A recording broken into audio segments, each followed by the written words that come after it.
Hey everyone, I hope you all are doing well. Today I am answering your hard-hitting foster care questions that you asked me over on Instagram. I just ask that you keep in mind that I am answering these questions based on personal experience. I have been a foster mother in Palm Beach County for the past year and a half. The answer to your questions can change based on the state and county that you live in, so if you're not in my area, the answer to the question may be different in your area. So just keep that in mind, and with that being said, let's get started with the questions. The first question, do foster kids need their own bedrooms? They do not, as long as they are the same sex. So multiple girls can be in a room, multiple boys can share a room, but you cannot have a girl and a boy sharing the same bedroom. And of course, all foster kids need their own beds.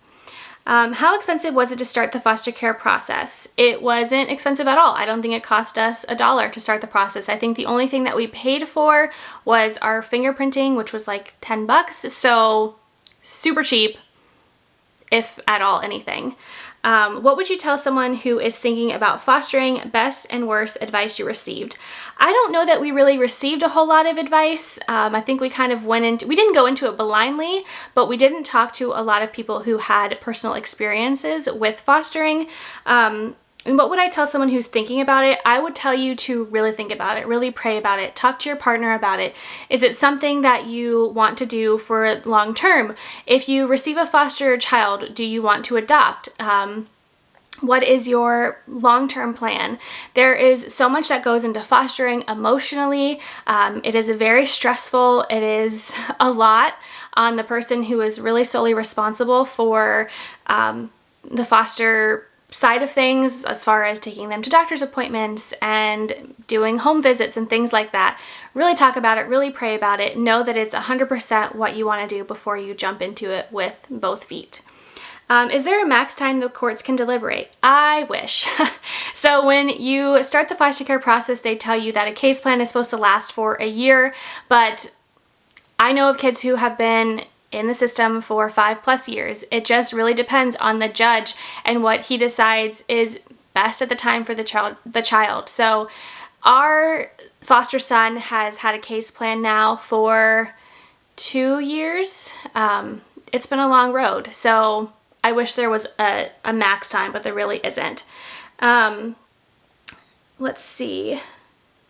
Should you voice your concerns about the birth family to your social worker? I think you should voice any and all concerns. You are your foster child's advocate. Whatever you feel is not right should be spoken about. Whatever you feel is uncomfortable or isn't safe, you should say. You should let them know how you feel, and I have always been Bubba's #1 advocate, his biggest fan. I have fought for what I have felt is right for him, and you really have to think about it as what is right for your foster child, not for you, what's right for your foster child, because that is what's ultimately the most important. And case managers have so many other kids that they are in charge of, and really you are the one who is with your foster child 24/7, and I feel like at this moment you know what's best for them and you really have to advocate for them. So 100% voice any and all concerns that you may have. Is it possible for someone to go right to adoption without starting with the fostering process? Of course, you can adopt. You just do a straight adoption. It is a lot more expensive. There isn't just adopting from the foster care system. That's not how that works. So if you are wanting to adopt a child from the foster care system, you would have to start by fostering, and then you can adopt from there. But if you're just wanting to adopt, there's multiple ways to do that. Definitely look into that if that's something that you're interested in. I don't know much about it, but I'm sure Google knows it all. The next question, does Bubba have any siblings in other foster homes? I don't want to go into too much detail about Bubba's case because I do feel like it is his story to tell, and when he's older, if he wants to tell it, he can. I don't want to blast out all of his personal information on the internet. I try to keep things very surface level and just directed towards foster care in general, but I will say that no, he does not have any other siblings in the foster care system. Are we going to change his name if we adopt him? We will change his middle and last name and keep his first name the same. How much longer until Bubba is adopted? I can't wait to see his sweet face. I cannot wait to show you his sweet face. He is just the cutest thing ever. I cannot wait to not have to cover his face and show him in videos and pictures. He's just adorable, and it will make sharing my life on the internet a lot easier. We do not have an adoption date or anything like that currently. As soon as I can share with you an update on his case, I definitely will. Let's see what else. Are there rules about Bubba or any child using mama and such? There are no rules. It's basically just what you feel like is best. Bubba has been with us since he was 4.5 months old, and I felt like, looking at his case plan and the direction of where things were headed, that him calling me mommy and calling my husband daddy just felt right. That is what he has been calling us since he could talk. I feel like if we did foster an older child that had a really deep connection with their parents, obviously that's not something that we would say, call us mom and dad. That would be, you know, whatever they feel like calling us. That's their call. But for Bubba and his situation, we just felt like mommy and daddy worked the best for him. Do the birth parents get pictures or updates on their child? That's different for every single case. That's really basically what you feel you want to do. So obviously, if there are court order visitations, foster parents don't get a say in that. The foster children have to visit their parents. If you decide that you want to share pictures with them, you can. I think a great thing to do would be to set up an email address that has no personal information attached to it, and maybe connect with them through email and share pictures and updates with them that way, if that's something that you want to do. If we adopt Bubba, would we foster again, or was it too much and you'd be grateful but done? I don't know. I think that's one of those things that we'll just cross that bridge when we get there. I never say never anymore. I don't know what God has in store for us. If we do foster again, I'm open to it. I'm still open to having children biologically. I'm still open to doing fertility treatments. I'm open to it all. So we'll just have to see what happens.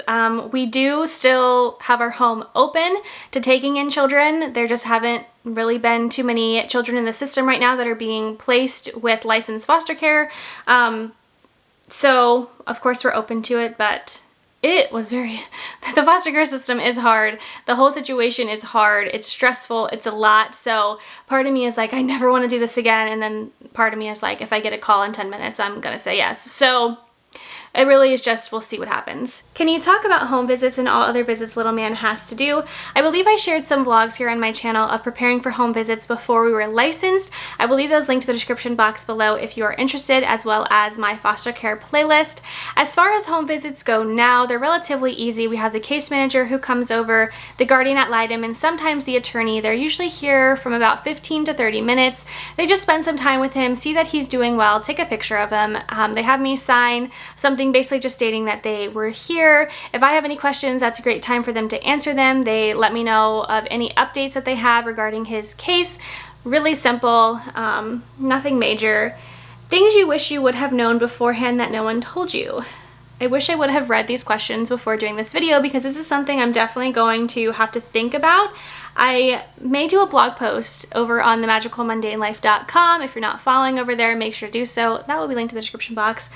I'm sure there's tons of things, but nothing that I can think of off the top of my head. Adoption in the future, you're great parents. Thank you so much. We definitely try our best, and we are hoping and praying to adopt Bubba. If you would join us in praying for that outcome as well, we would really appreciate it. Do you plan to foster more kids? I touched on that. If so, do you want another young baby, a girl? At this point, we feel like if we were to foster another, it would be best to take in a child who is younger than Bubba, just because I don't want him to feel like someone is coming in and taking his place, because he's still really young and I don't think that he would understand what was happening. So we would like to take in a child younger, and we would love a little girl, but we're not only taking in little girls, but that we would love. How intensive is training to become eligible to babysit for foster parents to have respite? So I'm not sure how respite works. I think that you kind of have to go through the same steps that you do for fostering. All that I know about respite is that foster parents who've decided that they don't want to take in any placements right now will choose to do respite instead. So as far as I am aware, you kind of have to go through the same steps, but I'm not 100% sure on that. That's definitely something to look into. What can I do to help a foster family I know? I'm definitely doing a blog post on this one as well, but just a few things at the top of my head are to, if they are coming into foster care brand new, they have no children, throw a baby shower for them. I would have loved that. That's not something that I had, but I think that that is great. I did go to a friend's foster care baby shower, and I just thought it was amazing that she had all of her friends and family there supporting her and loving on her and supplying them with everything that they need to become foster parents. So throw a baby shower or help plan a baby shower, make a meal, bring them a meal when they receive a placement, because when you receive a placement, it's like your world turns upside down. It's basically like you just gave birth at the hospital, you're bringing this new baby home, things are crazy. So make them a meal, pray for them. I will have more in a blog post, but those are some things that I can think of.